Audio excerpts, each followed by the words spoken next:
ಯತ್ನಾಳ್ ಅವರು ಬಸವಣ್ಣನವರು ಹೇಳಿ ಅಂತ ಹೇಳ್ತಾರೆ ಅಂದ್ರೂ ಸುಮ್ಮನಿರ್ತಾರೆ. ಇದು ಸ್ವಲ್ಪ ದಯವಿಟ್ಟು ಗಮನಿಸಿ.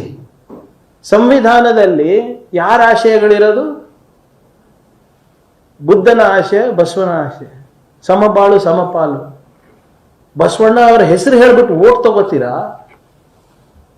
ಆದರೆ ಯತ್ನಾಳ್ ಅವರು ಬಸವಣ್ಣನವ್ರ ಬಗ್ಗೆ ಅವಹೇಳನಕಾರಿ ಮಾತಾಡಿದಾಗ ಒಬ್ಬನನ್ನ ಮಾತಾಡಿದ್ದೀರೇನ್ರಿ ಬಿಜೆಪಿ ಅವರು? ಎಲ್ಲಿದ್ದಾರೆ ನಿಮ್ಮ ಸ್ಟೇಟ್ ಪ್ರೆಸಿಡೆಂಟ್ ವಿಜೇಂದ್ರ ಅವರು?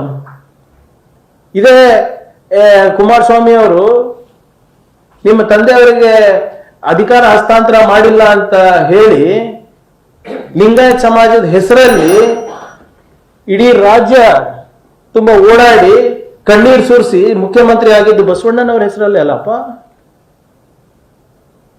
ಬಸವಣ್ಣ ಅಂದ್ರೆ ನಿಮ್ಗೆ ಅಲರ್ಜಿನಾ? ಸಂವಿಧಾನ ಅಂದ್ರೆ ಅಲರ್ಜಿನಾ? ಸಮಾನತೆ ಅಂದ್ರೆ ಅಲರ್ಜಿನಾ?